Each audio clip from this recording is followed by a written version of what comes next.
Hello students, জ্ঞানজ্যোতি coaching সেন্টারের পক্ষ থেকে তোমাদের সকলকে জানাই আরও একবার স্বাগত।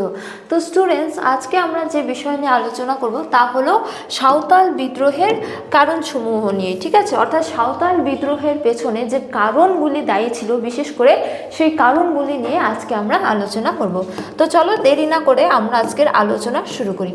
তো দেখো, সাঁওতাল বিদ্রোহ এক্ষেত্রে প্রথমে বলা যায় যে ভারতে ইংরেজ কোম্পানির শাসনের প্রথম শতকে যে উপজাতি বিদ্রোহগুলি সংগঠিত হয়েছিল তার মধ্যে অন্যতম এক আন্দোলন বা বিদ্রোহ ছিল যে 1856 খ্রিস্টাব্দে সংগঠিত সাঁওতাল বিদ্রোহ। ঠিক আছে, তো বলা হয় যে সাঁওতালি ভাষায় এই আন্দোলনকে কি বলা হয়, যেহেতু সাঁওতালরা এই বিদ্রোহ সংগঠিত করেছিল বা সাঁওতালরা এই বিদ্রোহ করেছিল, তো সাঁওতালি ভাষায় এই বিদ্রোহকে বলা হয় খেরওয়ারি হুল। এখানে স্পেলিং একটু গন্ডগোল আছে, এটা একটু দেখে নিও, এখানে স্পেলিং হবে হুল। ঠিক আছে, তো খেরওয়ারি হুল নামে পরিচিত ছিল এই সাঁওতাল বিদ্রোহ।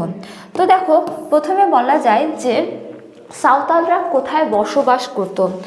এক্ষেত্রে দেখো বলা যায় যে সরল প্রাণ ও কর্মঠ সাঁওতালগণ মূলত বিহারের, ঝাড়খণ্ড, তারপরে ছোটনাগপুর মালভূমি অঞ্চল এবং বাঁকুড়া, পুরুলিয়া প্রভৃতি বনাঞ্চলে শান্তিপূর্ণভাবে বসবাস করত।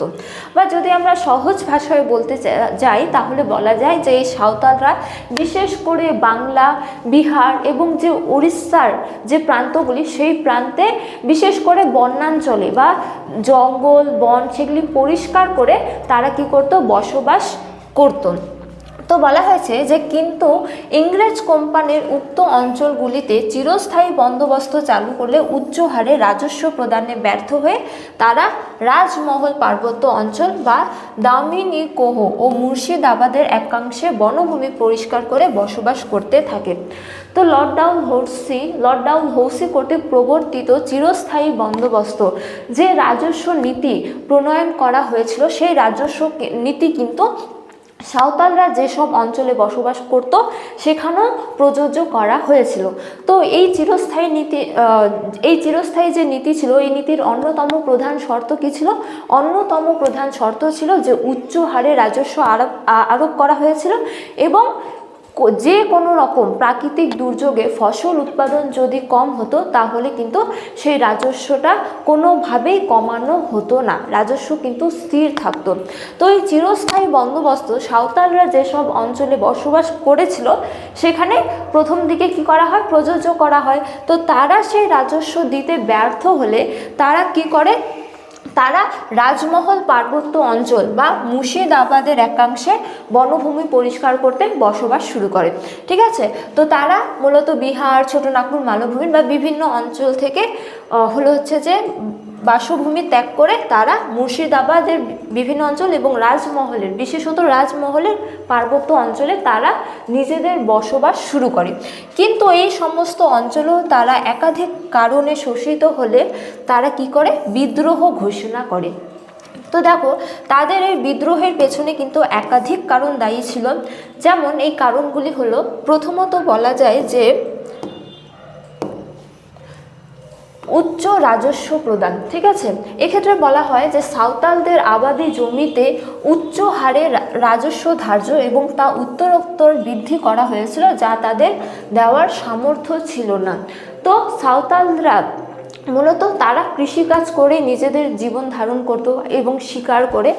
তো তাদের যে কৃষি জমিগুলি ছিল সেখানে রাজস্ব নীতির মাধ্যমে সরকার কি করে, উচ্চ হারে রাজস্ব আরোপ করে তাদের উপর, ফলে তারা তা দিতে ব্যর্থ হয়। ঠিক আছে, এটা হলো প্রথম কারণ।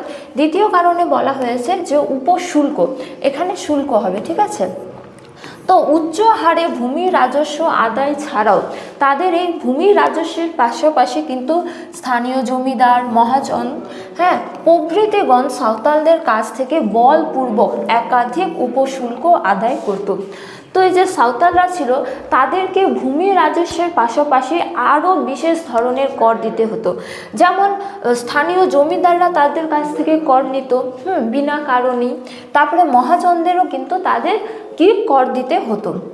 তো এই সমস্ত উপশুল্কের বিরুদ্ধেও তারা কি হয়ে যায়, ধীরে ধীরে তাদের অবস্থা একেবারে দুর্বিষহ হতে শুরু হয়। তারপরে দেখো তৃতীয় কারণ বলা হয়েছে যে মহাজনী শোষণ।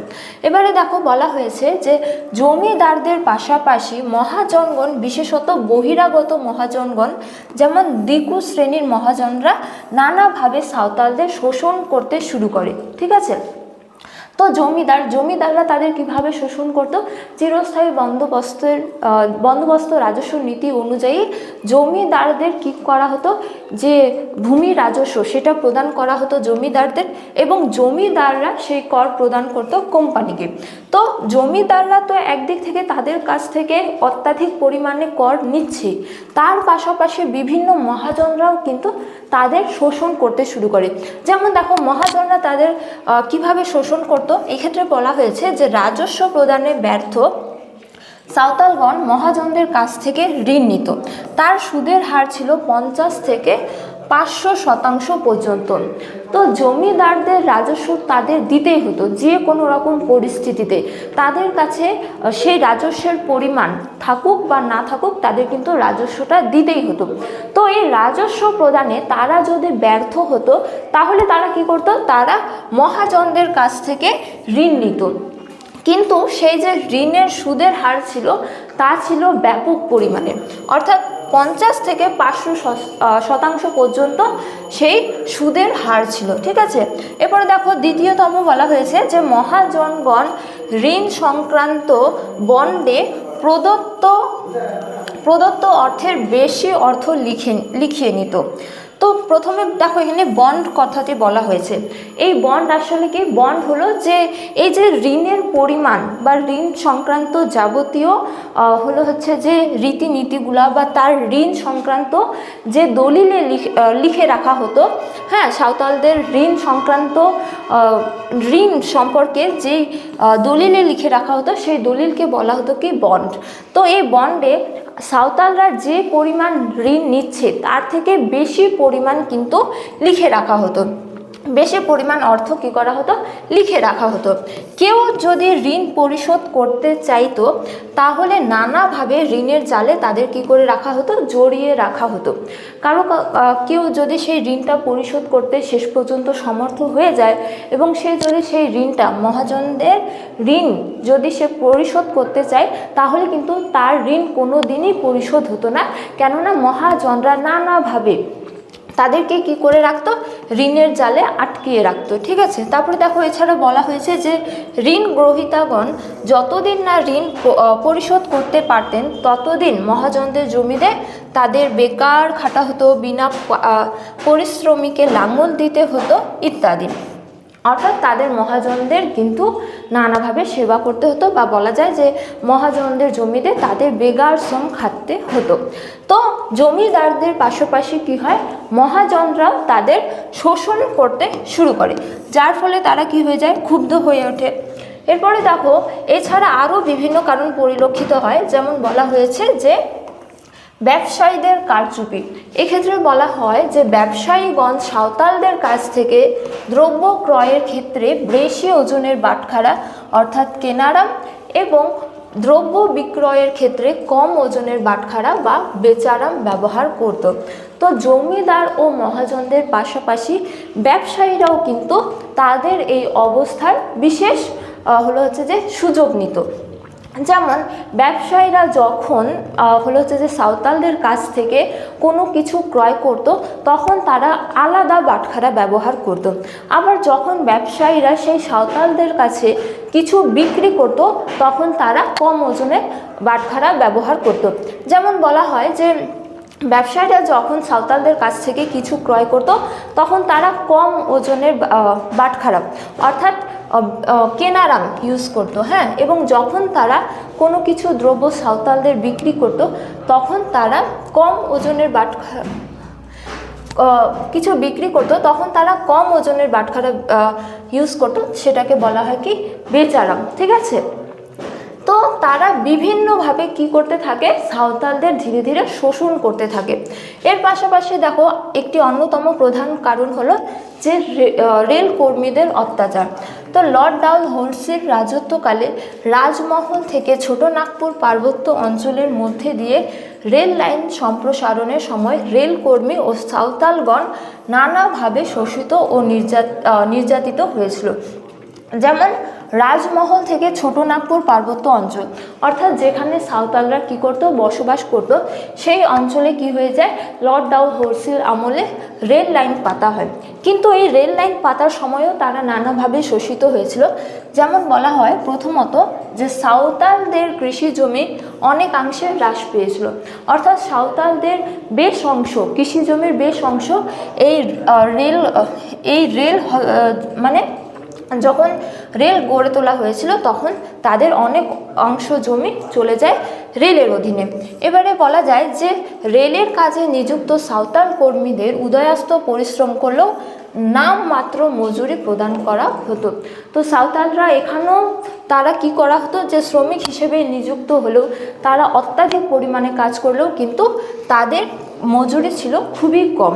এছাড়াও বলা হয় যে রেলকর্মী ও ঠিকাদারগণ সাঁওতালদের হাঁস, মুরগি, ছাগল কেড়ে নিত এবং সাঁওতাল রমণীদের সঙ্গে তারা সম্মানহানিকর ব্যবহার করত।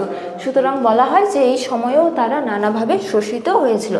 তারপরে দেখো ধর্মান্তরকরণ প্রচেষ্টা, তো এই কারণও কিন্তু সাঁওতালদের বিদ্রোহের জন্য দায়ী ছিল। যেমন বলা হয় যে একাধিক ইউরোপীয় মিশনারিগণ কর্তৃক সাঁওতালদের খ্রিস্টান ধর্মে ধর্মান্তরিতকরণের প্রচেষ্টা সাঁওতালদের ক্ষুব্ধ করেছিল। তো এই সময় একদল খ্রিস্টান মিশনারি কি হয়, সাঁওতালদের খ্রিস্টান ধর্মে ধর্মান্তরিত করার প্রচেষ্টা চালায়, যার ফলে তারা কি হয়ে যায়, আরও ক্ষুব্ধ হয়ে ওঠে। সুতরাং বলা যায় যে এই কারণগুলির পাশাপাশি আরও বিভিন্ন কারণে সাঁওতালরা কি হতে থাকে, শোষিত হতে থাকে এবং শেষ পর্যন্ত তারা সিধু এবং কানহু নামক দুজন সাঁওতালের নেতৃত্বে বিদ্রোহ ঘোষণা করে। তো এই বিদ্রোহের প্রথম দিকে সাঁওতালদের সংখ্যা ছিল ক্রমে 10,000 জন, কিন্তু পরবর্তীকালে এই বিদ্রোহের সাঁওতালদের সংখ্যা হয়ে দাঁড়ায় 50,000। তো বলা হয় যে শেষ পর্যন্ত কিন্তু সাঁওতালরা ব্যাপক আকারে এই বিদ্রোহ চালালেও তারা কিন্তু ব্যর্থ হয়েছিল। তো স্টুডেন্টস, আজকের আলোচনা এতটাই। ক্লাসটি শেষ করার পূর্বে তোমাদের একটা ছোট্ট ইনফরমেশন দিয়ে রাখি। তোমরা স্ক্রিনে দুটো নম্বর দেখতে পাচ্ছ, এই দুটো নাম্বার হলো 6295916282, এছাড়া 7076398606। তো এই দুটো নাম্বার হলো আমাদের coaching centre official helpline number. তোমরা যারা চাইছো তোমরা আমাদের সাথে এই সেমিস্টারে অনলাইনে ক্লাস করবে, আমাদের সাথে যুক্ত হবে, তোমরা কিন্তু দেরি না করে এই দুটো নম্বরের মধ্যে যে কোনো একটিতে যোগাযোগ করে আমাদের সাথে যুক্ত হতে পারো। তো আজকের ক্লাস এতটাই, তোমাদের সাথে দেখা হবে পরবর্তী ক্লাসে। ততক্ষণ তোমরা সকলেই ভালো থাকো, সুস্থ থাকো। Thank you.